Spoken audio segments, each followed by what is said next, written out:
While J.K. Rowling was writing the 7th book, there were already 4 movies out. You have Warner Brothers breathing down your neck. You want to talk about pressure? That is a lot of pressure. That is a multi-billion-dollar industry on the back of this woman's creativity. And what does she do? She got her balls up and she delivered. And that is why there is Harry Potter World at Universal and not Stranger Things Land. And there never will be. Well. Welly. Wellity. Stop that!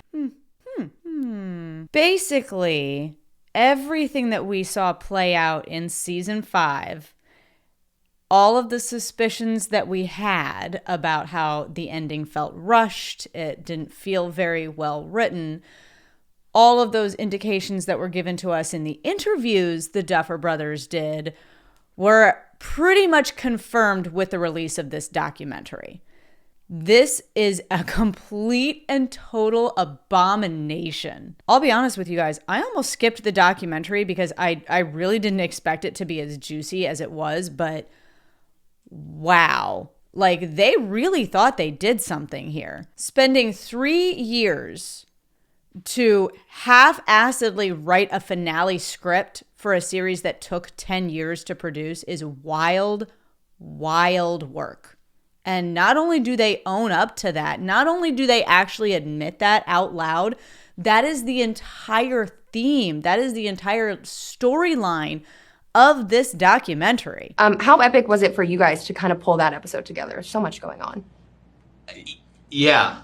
I know it was, you know, as you're heading towards the end game, and yeah, so much of it was kind of, I guess, whatever you call the main storyline, a storyline, or whatever. The biggest overarching thought that I had is they should not have released this. They should not have released this, especially now, and especially with the reception to the final season being what it is. The documentary places this heavy emphasis on the challenges of shooting the final season, specifically around the fact that the script wasn't finished by the time they started production. I in just one point of defense to the Duffer brothers, I think this happens more often than we realize. Like, I've seen where, I know of instances where, you know, directors will do, you know, quick rewrites on the day of shooting, or there'll be fixes to dialogue, or possibly adding in different scenes. They do complete reshoots sometimes, but they'd never articulate why. They never say why the script wasn't finished. And I think this is a really key point, because if there was a legitimate reason for the script not to be finished by the time they went into production, they would have mentioned it. They would have brought it up over and over and over again. And the way that they keep framing it, or I feel like the reason that they keep coming back to it is because they're so proud of their final work. They're so proud of what they've put out and what they've overcome and what they've achieved, that they're fine to say this because they think it makes them look triumphant, successful in the end. But it really doesn't, you guys. It really is like an arrow to the heart of, wow, this is the reason why this wasn't good. This is the reason why it felt rushed, because it was. And you're just laying it all out there. They should not have put this out. They should have had better sense than to put this out and basically admit to everyone, yeah, the ending was rushed. Yeah, we didn't have a good reason for why it turned out the way that it did, but we're proud of it anyway. It doesn't look good. It doesn't make your creators look good, especially when Netflix has now entered into this partnership with them with multiple projects and spin-offs, and they have other things in the works. This is very much reminiscent of what happened with the showrunners for Game of Thrones, where they had all these other projects going on. The ending of Game of Thrones tanked, and then their projects that they were signed on for started to fizzle out one by one. This is not good. This is not good for the Duffer Brothers prospects. This is not good for Netflix. This should not have been put out. The other part of this documentary that's kind of a really bad look for the Duffer Brothers is they keep consistently whining about how much pressure they were under. Oh, Netflix is really pushing us. The studio is really pushing us. Everybody's really pushing us to get the final episode done. It's like, yeah, no shit. You had 3 years to do it. Where were you? You had more than 3 years to do it if we're counting from the very beginning of the show. Where is it? And look, I get it. This is a high pressure situation. Nobody is saying that this is easy. It is not easy to come up, to be creative on a deadline. That is one of the hardest things to do, is be creative on a deadline. I am not taking away from how difficult it is and how much pressure they were under. I'm sure that they were under a lot of pressure. But let's back up for a second, okay? I want to talk about something else. I want to talk about J.K. Rowling and the Harry Potter franchise. These books were originally released between 1997 and 2007. That is approximately one book per year. The movies were starting to be released in 2001. The movies were released between 2001 and 2011. As of 2005, Harry Potter and the Goblet of Fire had just come out. This means that while J.K. Rowling was writing the 7th book, there were already 4 movies out. Okay, the 7th book that she wrote, the ending of the entire series, was made into a 2-part movie finale. You have Warner Brothers breathing down your neck. You have a global audience waiting for your final book. Your cast members don't even know how their stories are going to end. You want to talk about pressure? That is a lot of pressure. That is a multi-billion-dollar industry on the back of this woman's creativity. And what does she do? She got her balls up and she delivered. And it was great. It was a great, wonderful ending. It had an amazing final battle. It had a beautiful epilogue. It had the right amount of death and stakes and urgency. And it was great. And that is why there is Harry Potter World at Universal and not Stranger Things Land. And there never will be. So let's go off for a little bit about how much pressure we're under and how scary it is and all the audience expectations, because you're not the first, guys. You're not the first guys to have to come across this pressure. You're not the first guys to have to withstand this. So instead of maybe making a documentary about how difficult it is and how tough it is, how about you nut up and just get the job done? You know, I just think it's really important that you be productive today. There is literally a scene where one of the Duffers, I can never get them right, whether it's Ross or Matt. I think it's Ross. They're shooting part of episode 8, the finale episode. And he just casually says, I still haven't read the whole script. They're filming parts of an episode that they haven't finished writing, and that one of the Duffer brothers didn't even bother to finish reading.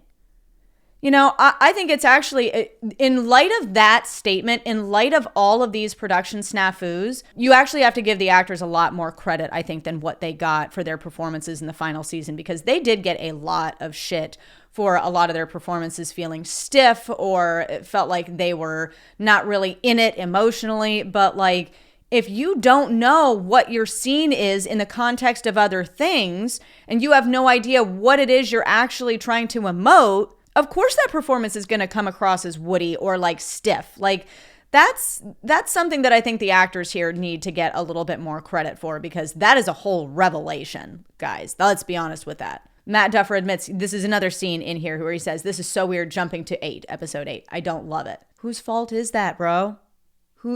You did this. You were in control of all of this. You were the architect of it. You had almost $500 million and 3 years to get this shit done. No excuse. Writers and actors repeatedly warned about inconsistencies. This was egregious, y'all. And these are the clips that we're seeing come out all over social media, where like a writer is saying, hey, there should be some kind of monster in the abyss. Like there should be a demogorgon, a dog, a bat, something, right? It's kind of wild if there isn't. And the Duffers just kind of go, yeah, we're like a little bit worried about fatigue though. Like they're like, yeah, we kind of already like used the demogorgons as much as we wanted to in volume 1. And I feel like people are just going to get tired of it. Like, no shit, that is an actual real scene in this documentary.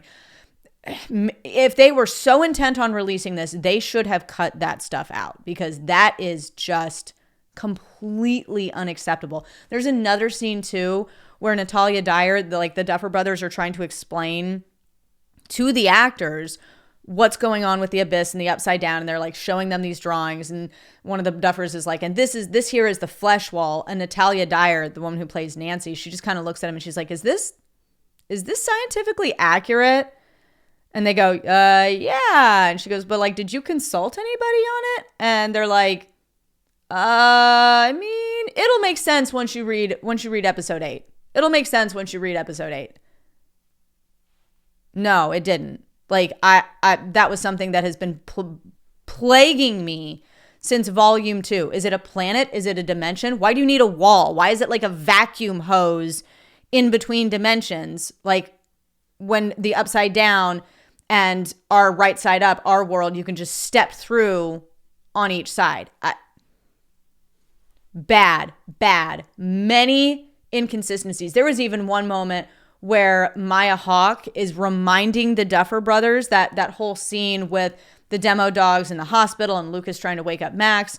And Robin actually has to remind the Duffer brothers that Lucas doesn't know that she and Vicky are together. And she's like asking them how should she play that scene because Lucas doesn't really know that they're in a relationship. Bad. Very bad. Inexcusable. Horse trash. And it's so obvious throughout the entire documentary that so many people are trying to say, you know, hey, have you thought about this? Or, you know, what if we consider this? Or, you know, we really kind of need you to hurry up and tell us what to do here. Otherwise, we're not going to make this deadline and everything is going to be off schedule. And the Duffers are like, okay, like, I guess we'll think about it. And everybody's just kind of forced to like shut up and go along to get along. Like that, you feel that energy come across through the screen. So now that we have all of these pieces of evidence, we have season 5 itself, we have these interviews, we have this documentary, and all of this is really begging the question, what happened here? And are the Duffers actually creative frauds? There's 2 lines of thought here. One is that the Duffer brothers are absolutely brilliant writers who were meticulously involved in seasons 1 through 4 and had everything planned out and were incredibly just peak writers all throughout the last 7 years. And then for some reason, unbeknownst to all of us, they just completely fell off when it came to the end. They got in their own heads. They couldn't stick the landing. They got hung up on emotional beats instead of actual plot. And that was the result, was this just very messy, very half-baked final season. That is one train of thought. The other train of thought that a lot of people are warming up to is that the Duffers aren't actually the writers they proclaim to be, that they had ghost writers and they didn't actually create any of this themselves. They're not actually as talented as they want you to think that they are. Talking about, did the Duffer brothers really write seasons 1 through 4? Did they write this? Are they as good as what season 4 is? Or did somebody else write this whole show? They slapped their names on it, took credit for it, and then whoever they were taking credit for quit, left, whatever, and they were left on their own for season 5 and just failed to live up to expectations. There's 2 theories that stand out to support this theory. The first of these theories is Divorcegate. So Ross Duffer got divorced from his wife, Leigh Janiak, in between seasons 4 and 5. Why is this important? Because Leigh is also a writer and director. She's the creator of the Fear Street franchise, which I haven't seen, but a lot of people say there are a lot of striking similarities between Fear Street and Stranger Things, just in terms of like the emotional depth of characters, the detail in the dialogue and all of that sort of stuff. And when they got divorced, that was when you saw the absolute cliff drop in quality. We can't know for sure if this is the case, if Leigh was doing a lot of the heavy lifting on the series before that the Duffer brothers were taking credit for, and then when they got divorced, she said, peace out. We can assume at the very least that this divorce in between 4 and 5 probably played a huge distraction in the Duffer brothers' creative mindset, their process, all of that. If you're going like base case scenario, going through a divorce probably isn't the best thing for your creative process and for your writing. And now that I think about it, it kind of makes sense why pretty much everybody broke up or didn't end up with happy endings at the end of Stranger Things. You have Mike and Elle, you have Nancy and Jonathan, you have basically Steve and Nancy, pretty much you have Robin and what's her name, who we all forget at this point.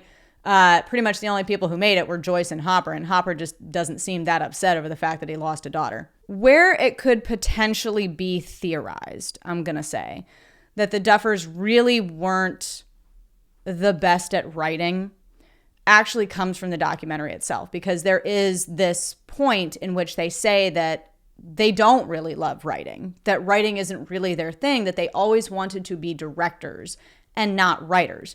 But in order to get their foot in the door, they started writing a lot of scripts so that they would have a hand in their own projects, because that's usually how it works is you write a project, you write a movie, you get your foot in the door at actually directing that. Directing films and writing films are two completely different things. The script writer is the storyteller. The script writer is the person who is building out the plot and developing the characters and the dialogue. That is the quintessential element to any film. The director is also an incredibly important role, but the director's role is translating that script into the visual, translating that to the scene, to turn the vision into something real that the audience can enjoy. The best directors, the best film directors are usually tied to writing. Spielberg, Tarantino, Scorsese, Hitchcock, Nolan, James Cameron, all of these guys write in addition to directing. If you say that directing isn't really your passion, that you really would rather be directing, that's a big red flag, because that tells me that you're not as invested in the actual story and the actual plot as you are in just making your creative vision come to life. And I'm not saying that the Duffer brothers can't write. I'm not saying maybe they wrote season 1 entirely on their own and it was fantastic and it was perfect and it is like the pinnacle of what they're able to accomplish. But possibly, maybe, potentially, once you get to season 2, they might have had a lot of help. You know, if you write something that you think is perfect in its totality and the studio says, this is great, where's the next one? You tend to go, I didn't think there was a next one. And now you have to scramble to like pull new ideas together and to continue the story. So I feel like the Duffers maybe possibly had it in their heads more of these worlds that they're conceiving. They can visualize the upside down and they want to bring it to life. They visualize the demo dogs and the bats and the demogorgons. They can see all of this. They see scenes play out. And they want to translate that vision and bring it to audiences. They don't necessarily know how to tie that in together as a story with characters. There was another red flag too that some people had flagged in the documentary, where one scene is when they're writing and they have the script up in like Google Docs, and you can see a couple of their other tabs that have ChatGPT logos on them and one tab that even has Reddit on them. I'm going to take a beat here and I'm going to just treat that very critically, because I think you can use Reddit fan theories, you can use AI as tools, as support systems that don't necessarily mean that those things are writing the script for you. Having ChatGPT open in a tab doesn't necessarily mean that ChatGPT is doing the writing for you. You know, if you're a writer and you're trying to visualize a scene, maybe it's a murder scene, you're probably doing a lot of background research to get those visuals right. You know what I mean? So there is totally a world in which you're consulting the internet, you're consulting AI, or you're even, looking at fan theories as inspiration or, ideas. I don't think there's anything wrong with that. I don't think there's anything wrong with looking at what people are saying or consulting AI on certain, pieces of background information or research. By all means, they probably should have asked ChatGPT, how the hell do dimensions work? And how the hell do wormholes work? Because that made no sense in the finale. It's also entirely possible that they were using AI. That would explain a lot of the stilted dialogue and a lot of the ChatGPT type of humor and how many times they use the word goddamn. So many goddamn times. ChatGPT, Matt and Ross Duffer here. Hey. We're shooting the final season of Stranger Things and we have no script. How should we end it? Let's dive in and handle that. So my personal opinion, I think there's something to Divorcegate. I don't know if Ross Duffer's ex-wife was a ghostwriter on this series. I don't know if anybody else had a heavier hand in writing it for them, or if the emotional distraction of all of that went down put them in a place where they were, emotional, they were ready to move on, and just kind of fumbled it at the end. But I definitely think that there's probably something to Divorcegate. I don't know exactly what it is, but you can't go through an entire divorce and not have implications on your mental health, your approach to your creative work at the very least. So good job, fans. I'm going to give this one a little bit of credence. The other theory about the Duffers potentially being frauds is the lawsuit. And there were actually 2 lawsuits. So the first one is from a guy named Charlie Kessler. And he said that he had actually pitched the Montauk concept, which is what the Duffer brothers call their project before Stranger Things. He said that he had pitched it to them at the 2014 Tribeca Film Festival. This lawsuit was actually dropped, however, in 2019 after documentation revealed that the Duffers had been working on this concept since 2010. And then there was another lawsuit where a guy named Jeffrey Kennedy sued them and Netflix in 2020, where he was alleging infringement of his screenplay Toten. And there was actually a shared artist between these 2 projects who he was saying was shuffling themes back and forth, ideas that he was having for his screenplay, shuffling them over to the Duffer brothers, which were also getting used in some of these seasons.